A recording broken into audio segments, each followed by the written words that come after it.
पद को भाव पहले ही सुन लो। चार भुजा वाले जो गिरिराज जी प्रकट हुए वे कौन हैं? श्री कृष्ण ही तो हैं। चार भुजा वाले बनकर के प्रकट है गए और दो भुजाते नीचे खड़े हैं। चार भुजाते देवता बन के खड़े हैं और दो भुजाते अर्चक पुजारी बन के खड़े हैं।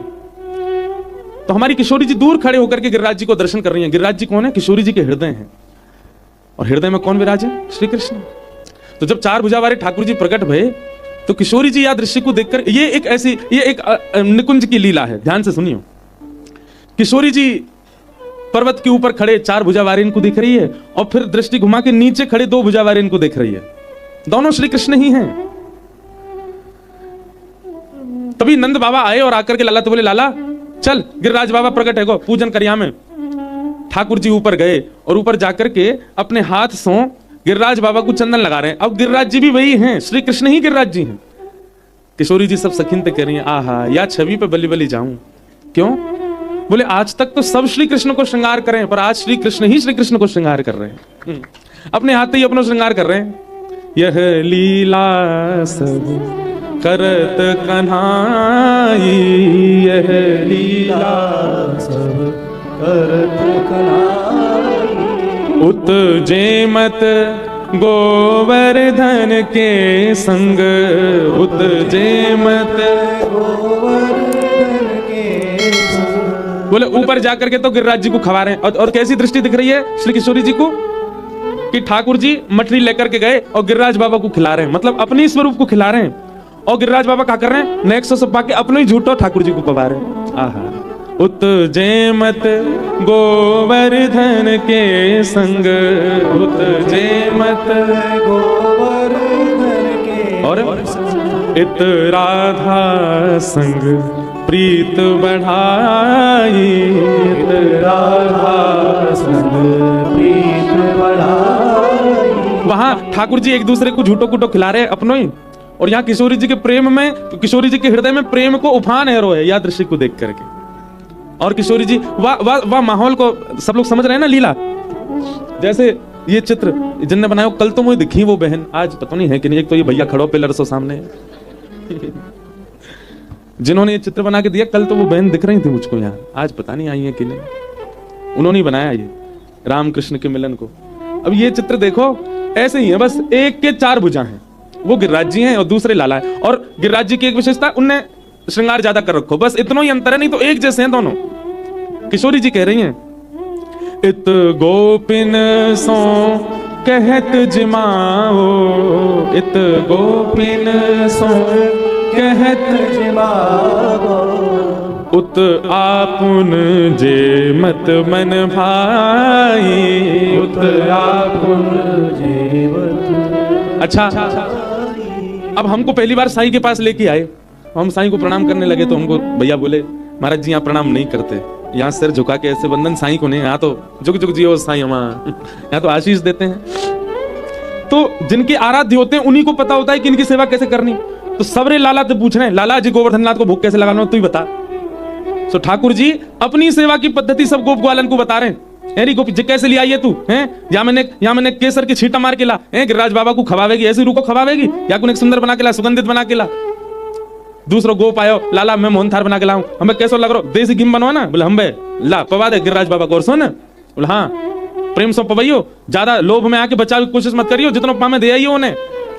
श्री जी कह रही हैं, इत गोपिन सो कहत जिमाओ, इत गोपिन सो कहत जिमाओ। और वहां खुद ही बैठ करके उत जेमत आपुन मन भाई, उत जेमत आपुन मन भाई। सूरदास सबके सुखकारी, सूरदास सबके सुखकारी। भक्त हेत अवतार सदा है, भक्त हेत अवतार सदा। यह लीला सब करत कन्हाई, यह लीला सब करत कन्हाई। किशोरी जी को प्रेम बढ़ता जा रहा है ठाकुर जी के प्रति। वारे लाला तुम्हारी लीला है, अपनी सेवा करवा रहे हैं सबनते। मधुमंगल सीताम बोले, लाला एक बात बता। बोल कहा जी गोवर्धन नाथ बिल्कुल तेरे जैसा ही लग रहा है। तेरे 2 नकली भुजा लगा दी जाए, नेक और श्रृंगार कर दें तो ऐसा लगा तू ही खड़ा ऊपर। ए ना है, मैं तो तेरो लाला हूं। ए मधुमंगल सीतामा, जे तो जय जय है, मैं तो लाला हूं। मैं कैसे आ जाऊं? ना लाला, तू तो लाला ही है, पर तुम दोनों को चेहरा एक जैसा ही है। ठाकुर जी बोले तू ना जाने मैं गैया चरावे आऊं यहाँ पे, एक गैया को दोनों दूध पी में, ये हमारी एक जैसी शक्ल है गैया हमारी।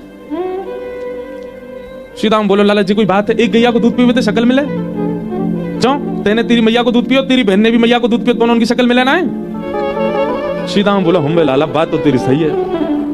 ओ तभी तेरी शक्ल मिल रही है? बोले हम ने का देर सोच विचार करके सीताराम फिर आया। बोले लाला एक बात बता, गैया को दूध तो बछड़ा पीवे, हमारा और बछड़ा को चेहरा काहे को ना मिले? ऐसे बोरे हैं सब बिचवासी, लेकिन आज आनंद है रहे हो, सब नाच रहे। बंधुओं देखो, लीला तो थोड़ी सी होती है, पर उस थोड़ी सी लीला का विस्तार चिंतन से आता है। हमने कितनी बार अनुभव किया, कथा कहते कहते कई भाव वो आ जाते हैं जो कहीं सुने नहीं, जो कहीं पढ़े नहीं, जो किसी ने बताए नहीं। इसका मतलब क्या है? ये सूरदास जी को लीला दिख रही है, कुम्मन दास जी को दिख रही है, मीराबाई को दिख रही है, वो लीलाओं का वो वर्णन कर रहे हैं जो भागवत में भी नहीं लिखी है। हमारे साईं को ऐसी ऐसी लीलाओं के दर्शन होते हैं, ये लीला तो प्रत्यक्ष सबने सुनी। साईं वृंदावन आए, ऐसी अद्भुत लीला हमारे सोनू साईं ने भेजी मुझे। वृंदावन आए और जैसे वृंदावन आए, वृंदावन की वायु देख करके, वायु का अनुभव करके साईं आनंदित हो गए, कोकिल सखी बन गए, वृक्षों को हृदय से लगाने लगे, रज में लौटने लगे। यमुना जी का दर्शन करके मन में भाव प्रकट हुआ मानो श्री कृष्ण अभी स्नान करके निकले हों, तभी सांवली हो गई हैं। तभी आपके चिंतन में आया कि ऐसे मधुर स्थान पर हमारे इष्ट होने चाहिए। तभी एक रत्न सिंहासन श्री यमुना जी के पुलिन पर प्रकट हो गया और उस रत्न सिंहासन के ऊपर साक्षात श्री राघवेंद्र सरकार और श्री सीता जी प्रकट हो गए, जानकी जी प्रकट हो गए। जानकी जी और श्री राघव जी को देख करके कोकिल सखी दोनों की बलैया ले रही है, जुग जुग जियो मेरे सरकार, जुग जुग जियो, आनंद करो। अब वो रथ जो सिंहासन है, वो सिंहासन ऐसा सिंहासन, अब ये कोकिल सहचरी मन में विचार कर रही है, वो ऐसा सिंहासन है कि जहां का विचार करें वो सिंहासन वहीं पहुंच जाता है। तो कभी कुंज गलियों को दिखा रहे हैं और सब जगह कोकिल सखी कह रही हैं, हे सियाजू ये गलियां कितनी सुंदर हैं, यहाँ के वृक्ष कितने मधुर हैं, यहाँ की रज कितनी पावन है, यहाँ की वायु कितनी सुगंधित है, ये स्थान कितना मधुर है ना। और यहाँ के सब भावों को देख करके सियाजू बड़ी प्रसन्न हो रही हैं।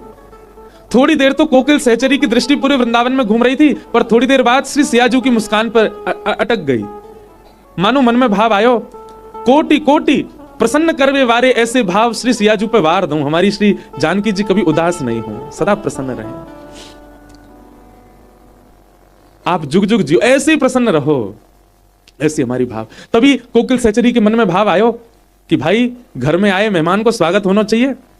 या व्रज वृंदावन में आज साक्षात अवध नरेश, साक्षात अवध की राजकुमारी पधारी हैं, अवध की महारानी पधारी हैं, तो वृंदावन के जनन को इनको स्वागत करना चाहिए, नंद नंदन और श्यामाजू को आना चाहिए, आकर के इनको स्वागत करना चाहिए।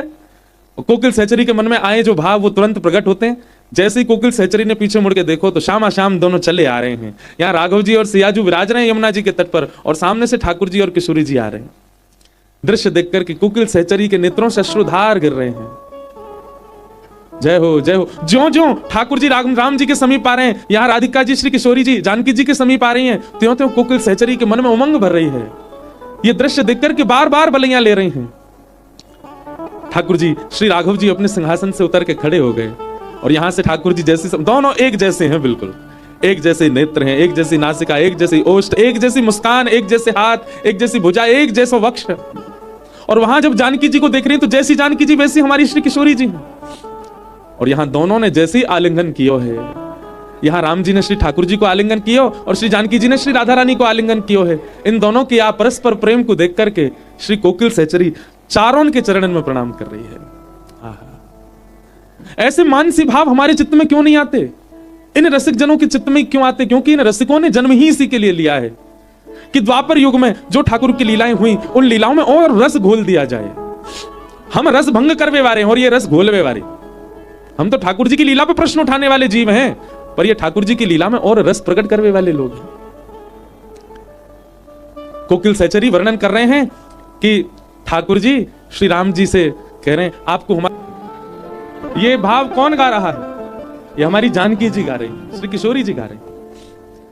जब ठाकुर जी ने पूछो कि हमारा वृंदावन कैसा लगो आपको, तब श्री जानकी जी कह रही हैं, वृंदावन की शोभा निरखत मेरे नैन से रात, वृंदावन वृंदावन। और गाएंगे, विश्राम में गाएंगे। तो जब जानकी जी को वृंदावन खूब भायो, तब हमारी श्री किशोरी जी, श्री राधा रानी कह रही हैं कि आपको जब वृंदावन इतना भागे हो है तो फिर वापस काई को जानो, यहीं बस जाओ वृंदावन में, हमारे यहाँ वृंदावन को स्वीकार करो। और अभी तो युगल डोले और फिर चारों डोले करेंगे, हम चारों एक संगी विराज जाएंगे यहाँ पे। तभी श्री राम जी प्रत्युत्तर दे रहे हैं और कोकिल सखी बैठ करके पूरे दृश्य को देख रही हैं अपने मानसी में। तब राम जी कह रहे हैं कि देखो, हम तो मर्यादा पुरुषोत्तम हैं और आप लीला पुरुषोत्तम हो। हम मर्यादा को ध्यान रखें, आप लीला को ध्यान रखो। हमारी तो मर्यादा है कि पिताजी की आज्ञा से श्री अयोध्या की नगरी सौंपी गई है, हमें सेवा को अवसर मिलो है, तो हमें तो जानो पड़ेगा। और आप प्रेम पुरुषोत्तम हो, आप तो प्रेम की मर्यादा देखो। ठाकुर जी जोर से हंसन लगे यह बात को सुन के, हमारे लाल जी। राम जी बोले, हंसकाई को रहे हो? मैं तो बार बार सोच के मेरे को चंग उठती है कि हमारी कोकिल सहचरी की भावना कैसी है। श्री राम जी कह रहे हैं, अरे हंसकाई को रहे हो? बोले, नहीं नहीं, मैं यह बात पे हंस रहा हूं कि मर्यादा पुरुषोत्तम हो आप, और अपने भाव की मर्यादा आप करते हैं, सत्य की मर्यादा, जीवन की मर्यादा, एक महापुरुष की मर्यादा, एक पति की मर्यादा, एक राजा की मर्यादा, सब में आपने मर्यादा शब्द को प्रयोग किया, वो बात समझ में आवे। लेकिन हमारे लिए जो आपने की प्रेम की मर्यादा, ये प्रेम की मर्यादा कहां होवे? प्रेम की मर्यादा कहां होवे? राम जी बोले, तो यहां में हंसी वाली कहा बात है? बोले, हंसी वाली बात यह है कि जहां सबरी मर्यादा टूट जाए, प्रेम वहीं से प्रारंभ हो गए। और आप कह रहे हैं प्रेम की मर्यादा?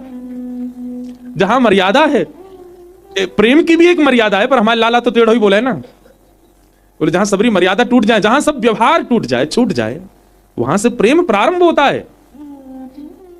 तब राम जी ठाकुर जी से कह रहे हैं, लाला ने हमारी बात सुन। बोले, कहा प्रेम की मर्यादा भी होती है। तो हमारे ठाकुर जी श्रोता बन के बैठे और राम जी यमुना पुलिन पर वक्ता बन के ठाकुर जी को प्रेम का उपदेश कर रहे हैं और कोकिल सहचरी ये दृश्य देख रही हैं। राम जी कह रहे हैं, प्रेम की मर्यादा कहां है? किसी भी प्रकार से, किसी भी स्थिति से, किसी भी व्यवहार से, किसी भी स्वभाव से, किसी भी परिस्थिति से प्रेम न डगमगाइए, प्रेम की मर्यादा है। चाहे जो हो जाए, वो प्रेम से बड़ा नहीं हो सकता, ये प्रेम की मर्यादा है। चाहे कैसी भी परिस्थिति आ जाए, प्रेम रुकता नहीं, ये प्रेम की मर्यादा है। प्रेम छूटता नहीं, ये प्रेम की मर्यादा है। लाला, ये सब प्रेम की मर्यादा है, तो हम तो अपने भाव की मर्यादा को पालन करना है, आप प्रेम की मर्यादा को पालन करो। किसी भी रूप में प्रेम से बड़ा कुछ नहीं, प्रेम सर्वोपरि, ये प्रेम की मर्यादा है।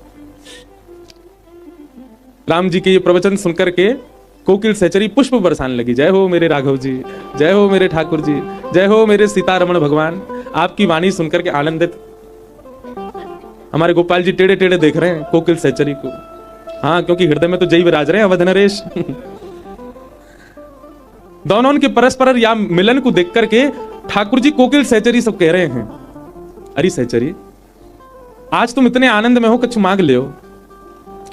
बोले, मोको बस एक ही भाव चाहिए। कहा कि हमारे श्री सिया राम जी, श्री राघव जी और हमारी श्री जानकी जी ऐसे ही प्रसन्न रहें, बस ये जुग जुग ऐसे ही आनंद में रहें, इनके मुखमंडल पर कभी शुष्कता नहीं आवे, कभी संकोच नहीं आवे, कभी भी कोई कष्ट इनको पीड़ा नहीं देवे। वैसे तो ये सर्वोपरि है, इनको कोई कष्ट नहीं होगा, पर आप दोनों युगल मिलकर के हमारे दोनों युगल को जितना हो सके प्रेम प्रदान कर दो, आनंद प्रदान कर दो, सुख प्रदान कर दो, और कुछ नहीं चाहिए।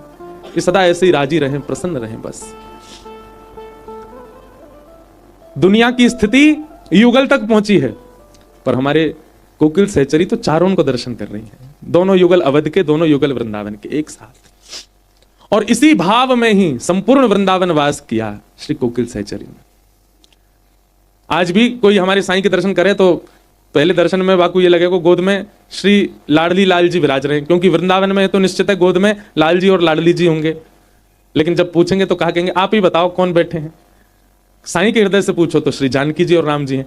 एक प्रकार से हम आपको एक बात सिद्ध करके आज कह दें, जादना आपको इनकी गोद में 2 नहीं 4 दिखाई दे, समझियो अब साईं की कृपा भैया, ये 2 नहीं है, ये एक तरफ जो लाला बैठे हैं ना, ये दोनों लाला एक संग बैठे हैं, और एक तरफ जो लाली बैठी हैं, दोनों लाली एक संग बैठी हैं। हमको दो ही दिख रहे हैं, पर ये चारों बैठे हैं। ऐसी कोकिल सहचर्य वृंदावन सो ऐसी नेह लगी कि वृंदावन ही श्री आपको भाव बन गया। इसीलिए स्वामी श्री अखंडानंद जी महाराज ने स्वयं किसी का चरित्र नहीं लिखा, लेकिन आपका चरित्र लिखा, क्योंकि आपके भाव की गम्यता इतनी ऊंची है। और एक बात और कहें, आपके भाव सब जगह कहना सुनाने की भी ऐसी इच्छा किसी के साईं परिकर के मन की नहीं कि हमारे साईं का खूब प्रचार कर दो, नहीं, हमको गोपनीय रहने दो, हमारे साईं के भाव गुप्त ही रहने दो, ज्यादा प्रकाश प्रचार करवे में आपकी इच्छा ही नहीं है। नहीं तो सबको भाव रहे हमारे गुरुजी को खूब यश गाओ हमारे, लेकिन आपके परिकर को भाव ऐसा कि नहीं, हमारे साईं के भाव गुप्त ही रहने दें, ज्यादा उनको प्रकाश ना करें, क्योंकि साईं स्वयं ऐसे ही थे। प्रेम छुपावे से प्रेम बढ़े, प्रेम बतावे से रस घटे। आज ठाकुर जी लीला कर रहे हैं श्री गोवर्धन में। श्री गिरिराज जी के ऊपर एक भुजा, चार भुजा वारे बन के खड़े है गए। सब ब्रजवासी ने 56 भोग पधराए, प्रेम से गिरिराज जी ने भोग लगायो। इंद्र को पता चली कि मेरी पूजा बंद है गई है। मानी इंद्र ने खूब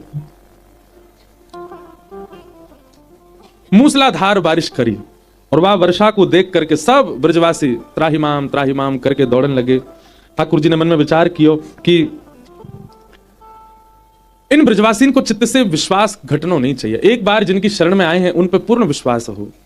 गिरिराज बाबा को प्रणाम करके 7 वर्ष के ठाकुर जी ने 7 कोस लंबे चौड़े गिरिराज पर्वत को अपनी दोनों भुजान से अधर करके मध्य में प्रवेश करके अपने बाम हस्त की कन्नी उंगली के नख पे धारण कर लियो। बोलो गिरवरधारी गोपाल की। सब ब्रजवासी दौड़ करके गए और सब ने जाय जाय करके अपनी छड़ी लगा दी। लाला बोलो वृंदावन बिहारी लाल की। पूज्य गुरुदेव भगवान को बारंबार प्रणाम वंदन।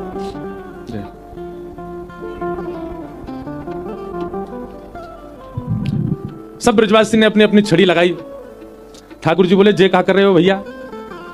वो लाला गिरिराज जी कहीं नीचे ना आ जाए हमारे, हमने अपनी छड़ी लगा दी है, तू अपनी उंगली नीचे कर ले, हमने छड़ी लगा दी है, जहीं पर टिक जाएंगे गिरिराज बाबा। ठाकुर जी बोले वाह ब्रजवासियों तुमको प्रणाम है, तुम्हारी छड़ी पर टिकेगा ये 21 किलोमीटर लंबा चौड़ा पर्वत।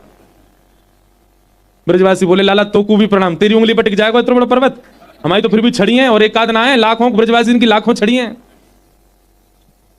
आइए सांची कह रहा हूं जो मेरी उंगली पे टिक रहे हैं, वो हम सांची कह रहे हैं जो हमारी छड़ी पे टिक रहे हैं। ठाकुर जी बोले तो फिर एक ही चीज रहनी चाहिए, या तो उंगली रहे या छड़ी रहे। बोले लाला तू अपनी उंगली नीचे कर ले, हमारी छड़ी में खूब ताकत है, साध लेंगे गिरिराज जी है। ठाकुर जी बोले फिर सोच लो, चटनी बन जाओगे सबरे। ब्रजवासी आपस में चर्चा करें, ने 100 लाला मोहन हो आवे ना यहाँ पे, ऐसे खड़े होगा जैसे यही ना उठा रखे हैं गिरिराज जी, कर ले नीचे उंगली। ठाकुर जी बोले संभालो तो फिर गिरिराज जी है। जैसे ठाकुर जी ने उंगली नीचे करी महाराज, सब ब्रजवासी इनकी छड़ी टूटने लगी, गड़गड़ करके गिरिराज जी नीचे आने लगे। ब्रजवासी से बोले लाला संभाल संभाल संभाल। ठाकुर जी ने फिर से अपनी उंगली धारण कर ली। अब तो दूर दूर तक सब ब्रजवासी की छड़ी टूट गई, कोई ब्रजवासी को एक छड़ी को भी बाहर नहीं, अकेले ठाकुर जी खड़े हैं। गोवर्धन धारण लीला कितनी सुंदर है बंधुओं। एक बात सुनिएगा,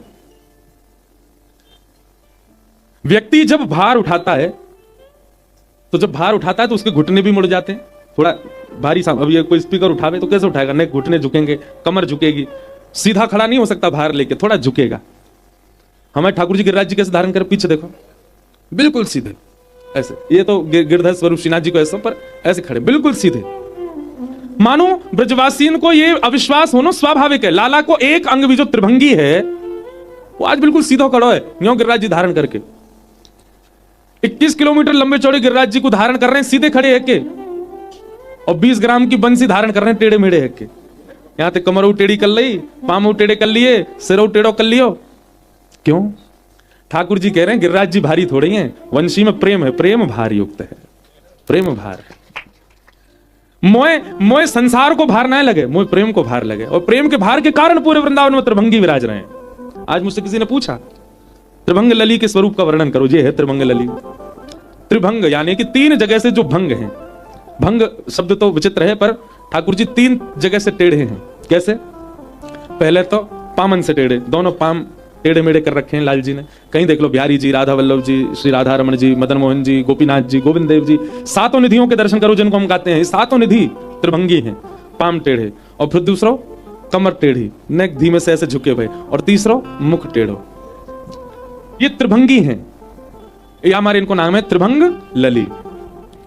अच्छा एक बात, अगर व्यक्ति कहीं से भंग हो तो वो इतना प्रिय नहीं लगता, पर ये त्रिभंगी होकर के ज्यादा प्रिय लगते हैं, इसलिए इनको अच्छा लली शब्द क्यों? त्रिभंग लली, त्रिभंग लला होते, त्रिभंग लली।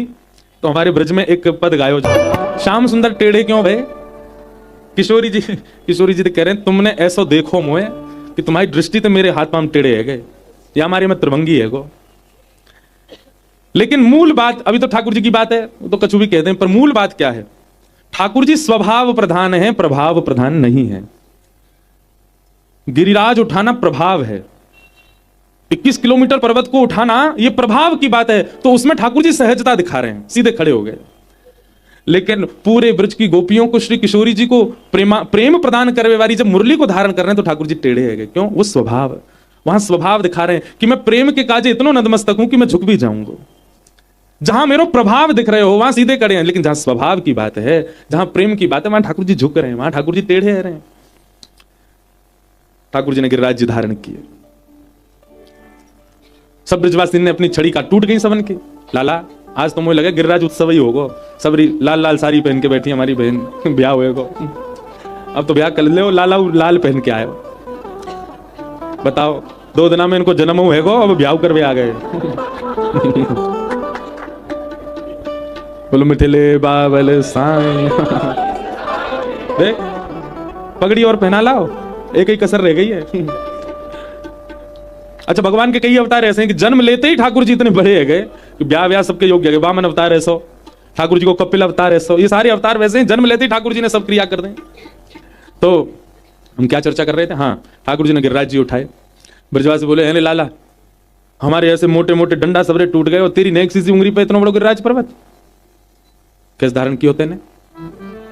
ठाकुर जी बोले हम जय जय हैं। कौन है? जय जय। बचपन ते कह तो आयो मैं, मैया ते कही, बाबा ते कही, सब सखीन ते कहे, मधुमंगल श्रीदामा सबन ते कही मैंने कि मैं जय जाऊं, मेरी पूजा करो, कोई ने ना करी। देखो खड़ी का है भिंडला, गोबर चोट्टी दूर बैठी है, या ने अपने घर में सत्यनारायण की सेवा। मैं गयो कि हे भाभी तू कौन से नारायण को पूज रही है? असली नारायण तो मैं हूं, मेरी पूजा यानी नहीं करी मेरी पूजा, अब पछता रही है। देख ले मैं ही हूं नारायण, मैंने उठा लियो गिरिराज पर्वत। ब्रजवासी बोले लाला बस बस बस बस, ज्यादा मत फेंके, चुप है जा, बने जय जय हमारी जान को। ऐसा कहा कि होते हैं जो तू जय जय। ठाकुर जी बोले तुम लोग मानो ही ना हो, 6 दिना को मैंने पूतना मार दी, 1 साल को भयो मैंने सक्टासुर मार दियो, 1.5 वर्ष को भयो, 3 महीना को मैंने सक्टासुर मार दियो, 1 वर्ष को तृणावर्त मार दियो। कितने 3 वर्ष को 4 वर्ष की मेरी अवस्था, नलकुवर मणिग्रीव वृक्ष गिर गए उनते बच गो। 6 वर्ष की अवस्था में कालिया नाग नथ दियो, और आज 7 वर्ष की अवस्था में 21 किलोमीटर लंबा चौड़ा गिरिराज पर्वत धारण कर लियो, वो अपनी कन्नी उंगली पे। जय जय हूं मैं भगवान। ब्रजवासी सब कह रहे हैं दोबारा बोलियो कौन है? बोले जय जय। मोह धोबा आवे तो पे बने भगवान। लाला ये सब तेरो पराक्रम ना है, ये तेरो बल ना है, तो ये हमारे ब्रजमंडल की ऊर्जा है, ये हमारे ब्रजमंडल को बल है। जैसे जहां नगर में जानो है वहां नगर की आज्ञा लेनी पड़े, वहां नगर के लायक बनना पड़े। ये जितने राक्षस आए इन लोगों में नेको तप ना हो, इन लोगों को नेको पुण्य ना हो, और वृंदावन में आवे के लायक पुण्य और तप की बड़ी आवश्यकता रहे, और ये सब बिना पुण्य और तप के वृंदावन आ गए। ये हमारे वृंदावन में बिना पुण्य तप के आए तो वृंदावन के प्रभाव से ही वे सबरे नष्ट है गए, और नष्ट है के तेरे आगे गिर गए, और उन मरे मरायन में हाथ मार के कहते इन्हें मार दिए। पूतना ने जैसे ही वृंदावन में प्रवेश किया ना लाला, वहां को सबरो बल कम है तो गयो, कम है तो गयो, ज्यों ज्यों पग आगे बढ़ाती गई बल कम है, जैसे ही शून्य बचो सोई तेरे सामने आ गई, मर गई। वो मरी मराई में हाथ मार के वो करो मैंने मार दी 6 दिना की ने। ऐसे ही सबरे राक्षस आए और सबरे राक्षस तेरे पास आते गए, और तेरे पास आते शून्य है गए, मरे मरायन में हाथ मार के हो के मैंने मारो, ये तेरो बल ना है। ये बात तो गोपियां गोपी गीत में भी कह रही हैं, जयत तेधिकम जन्मना ब्रज। हे श्याम सुंदर आपके जन्म लेने से ब्रज की महिमा और बढ़ गई। ये और शब्द क्यों लगा? इसका मतलब क्या है? ब्रज की महिमा तो पहले से ही है, ब्रज तो पहले से ही श्रेष्ठ है, ब्रज तो पहले से ही योग्य है, पर आपके जन्म लेने से ब्रज की महिमा बढ़ गई, ब्रज की महिमा श्रेष्ठ हो गई। लेकिन हमारे ब्रज के आचार्य गण इसका अर्थ दूसरा भी लगाते हैं। वे कहते हैं ते जन्मना ब्रजम अधिकम जयति। इसका अर्थ तो हुआ कि आपके जन्म से ब्रज की महिमा बढ़ी। पर एक संत कह रहे हैं, बोले लाला सांची पूछो तो तुम ब्रज में जन्मे या हमारे तुम्हारी महिमा है गई। अब हमारे श्री बालकृष्ण प्रभु, हमारे श्री बालकृष्ण प्रभु को जन्म हरियाणा में भयो हो तो महिमा होती लाल जी की। हमारे ठाकुर जी को जन्म बंबई में हुआ हो तो श्री कृष्ण कहां भये? बंबई। कैसे विचित्र लगते। अपन माखन खाएगा।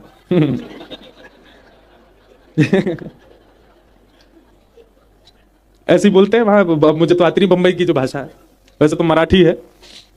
ठाकुर जी बंगाल में जन्मे होते, अमी बूझते पारो ना एखानी आज गोपी। कैसे लगते ठाकुर जी? ठाकुर जी सिंध में जन्मे होते, अच्छो अच्छो वयो वयो वयो। ठाकुर जी ब्रज में जन्मे हैं, और ब्रज में जन्मे हैं या हमारे उनकी महिमा ज्यादा। कैसी भाषा ठाकुर जी की। मैं भगतन को दास, भगत मेरे मुकुट मणि। हे लाला तुम ब्रज में जन्मे हो या हमारे तुम्हारी महिमा ज्यादा है। जयति ते अधिकम जन्मना ब्रज। हमारे ब्रज के रसिक कह रहे हैं कि गोपियां कह रही हैं, हे लाला तुम अंतर ध्यान है कि इतराओ नहीं। आज वैसे गोपी गीत आना है कथा में, पर अब ऐसे ही भाव आ रहा है, तुम हमसे अंतर ध्यान होके इतराओ नहीं, भूल मत जाइयो। या ब्रज में जन्मे या हमारी तुम्हारी महिमा ज्यादा। हमारे ब्रज के रसिक कह रहे हैं, विपिन राज सीमा से बाहर हरिहु को ना ही निहार, रेमन वृंदा विपिन बिहार। ठाकुर जी यदि ब्रज से बाहर जन्मे, ठाकुर जी यदि ब्रज से बाहर प्रकट है जाए प्रत्यक्ष, तो उनको भी ना ही निहार।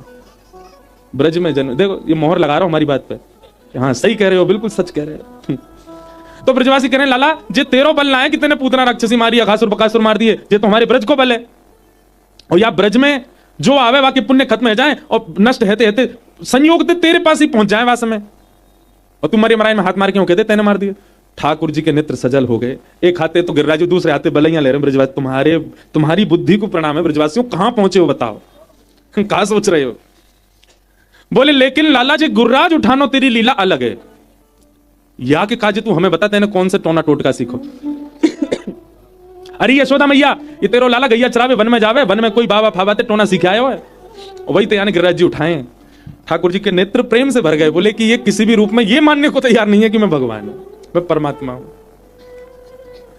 ठाकुर जी समझ गए, नैका देर और मैंने कही कि मैं परमात्मा हूं तो कहीं डंडा लेके नहीं आ जाए मुझसे लड़वे। यहां तो अपनी प्रभुता छुपाने में ही भलाई है। और हमारे ब्रज की एक बड़ी सुंदर पंक्ति श्री ठाकुर जी गा रहे हैं, कछु माखन को बल बढ़ो, कछु गोपन करी सहाय, श्री राधे जू की कृपा सो मैंने गिरिवर लियो उठाय, श्री राधे जू की कृपा सो मैंने गिरिवर लियो। अरे ब्रजवासियों, सांची कह रहे भैया मैं कोई जय जय ना हूं, मैं कोई भगवान ना हूं, मैं कोई परमात्मा ना हूं, मैं तो तुम सबन को दास हूं। तुम सब ब्रजवासी के यहाँ रहे हूं, तुम सबन के आशीष तो ये सब हेरो है। वो लाला ये सब चिकनी चुपड़ी बात मत कर, सांची बताते ना उठाए कैसे। ठाकुर जी कह रहे हैं, कछु माखन को बल बढ़े हो, आप सबन के घर ते माखन चुरा चुराए के खायो, तो आप सबन के परिश्रम को वो फल माखन मैंने खायो, तो वासे मुंह में बल आ गए हो और मैंने गिरिराज जी उठाए। पर अकेले माखन के बलते इतना बड़ा कार्य ना है सके, तो कछु गोपन करी सहाय। आप सब गोप ग्वालन ने मेरी ओर टकटकी लगाई के देखी, आप सबन को बल मुंह में आ गए, मैंने गिरिराज जी उठाए लिए। मैंने सुनाई एक दिन कथा, ब्रजवासी सब बोले तभी तो हम कहे हम कमजोर कैसे पड़ गए, हमारी कमजोरी कैसे, हमारी सबन के बल ले लियो लाला ने। और श्री राधे जू की कृपा सो मैंने गिरिवर लियो उठाए, श्री किशोरी जी की कृपा से मैंने गिरिराज जी उठाए। कुचंद्र चकोर जय जय देव हरे। आप श्री जी को निहार रहे हैं और उनको निहारते निहारते खड़े, इसलिए आप 7 दिन तक खड़े रहे नाथ। श्री राधे जू की कृपा सो मैंने गिरिवर लियो उठा। और दूसरा एक अर्थ हमारे ब्रज में सुनाते हैं कि जब ठाकुर जी ने गिरिराज जी धारण किए तो सबसे ज्यादा व्याकुल हो गई श्री यशोदा मैया। और यशोदा मैया को तब गर्गाचार्य जी की वो बात याद आई। श्री गर्गाचार्य जी कहते हैं कि हे मैया, आपको लाला नारायण के समान गुण वालो है, पर फिर भी कभी आपके लाला की शक्ति क्षीण है रही हो तो आप वृषभानु नंदिनी श्री श्यामाजू को ले आई हो और अपने लाला के समीप खड़ो कर दी हो। वो या की आह्लादनी शक्ति है, वहां से आपके लाला को बल क्षीण नहीं होएगा। आज यशोदा मैया दर दर घूम रही हैं और सब जगह पूछ रही हैं श्यामाजू कहाँ है, वृषभानु नंदिनी कहाँ है, किशोरी जी कहाँ है। स्वयं वृषभानु जी कह रहे हैं, हे मैया, मैं खुद 3 दिन आते ढूंढ रहा हूं, लाली मिलना ही रही है, जन कहां गई। तभी मैया ने कही, बोले जब ते लाला ने गिरिराज जी उठाए, किशोरी जी मिलना ही रही हैं। जा शिला के ऊपर ठाकुर जी खड़े हैं, वह शिला के पीछे जाकर के जब यशोदा मैया ने देखो, श्री किशोरी जी एक आसन पर बैठी हैं और टकटकी लगा करके श्री गिरिराज जी को देख रही हैं। किशोरी जी के नेत्रन, अपलक नेत्रन से एक ऐसी ऊर्जा प्रकट हो रही है, जा ऊर्जा पे श्री गिरिराज जी टिके हुए हैं। हमारे ठाकुर जी तो यूं ही उंगली लगा के खड़े हैं, वास्तव में गिरिराज जी तो श्री किशोरी जी उठा के खड़ी है, और असली गिरधर लाल तो हमारी श्यामाजू है। अच्छा एक बात बताएं आपको, जो श्रीनाथ जी का स्वरूप है ना, हमारे गिरधर लाल जी का जो स्वरूप है कैसा है, ऐसे उसमें जो भुजा है ना, ये ठाकुर जी का जो बाम अंग है वो श्री किशोरी जी हैं। उसी भाव से ठाकुर जी की सेवा होती है, उसी भाव से श्रृंगार होता है, वो किशोरी जी ही हैं। उर्द बाहु जो है श्रीनाथ जी,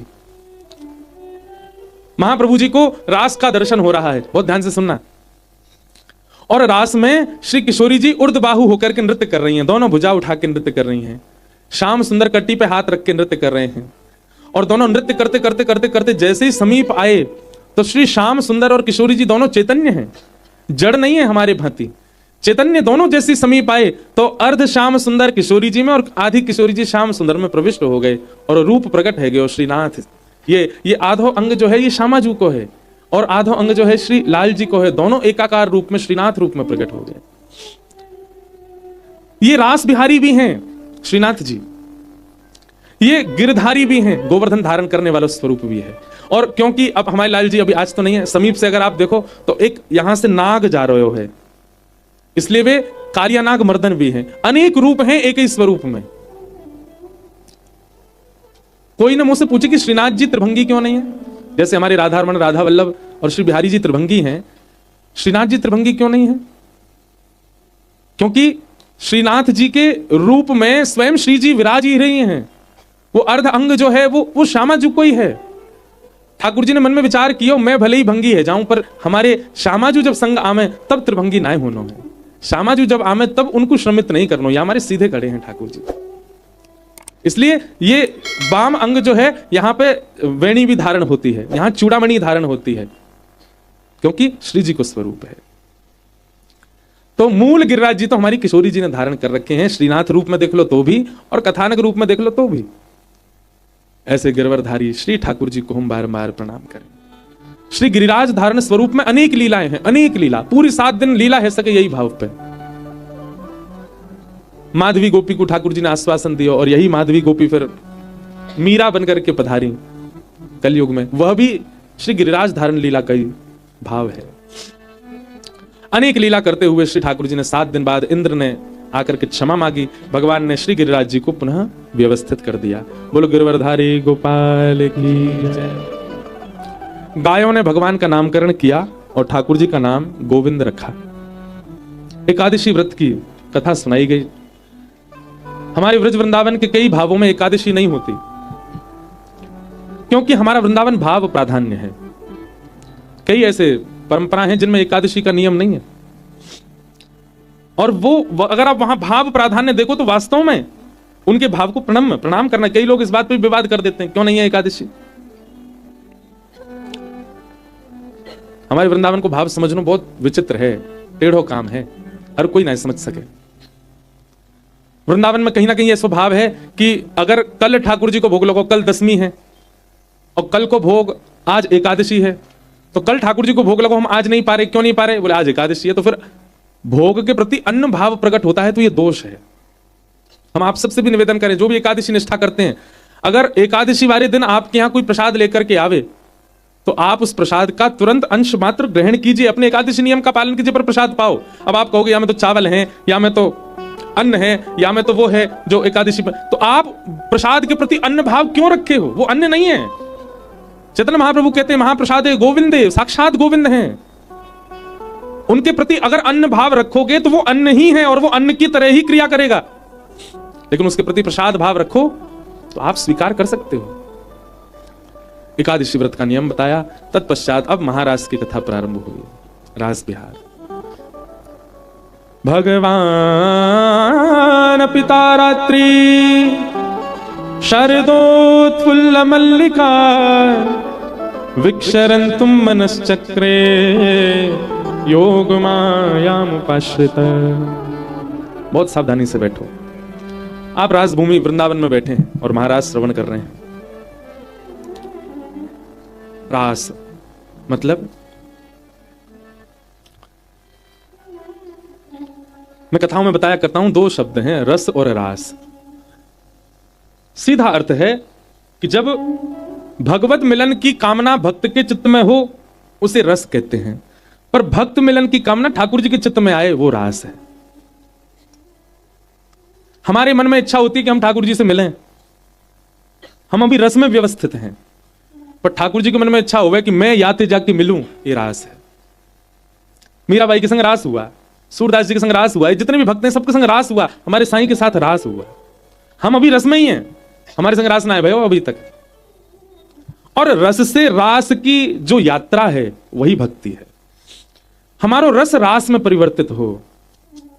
दर्शन को नैना तपे, वचन सुनन को कान, मिलवे को हियरा तपे, हिय के जीवन प्राण। ये रस है, क्योंकि हम तड़प रहे हैं ठाकुर जी से मिलवे के काजे।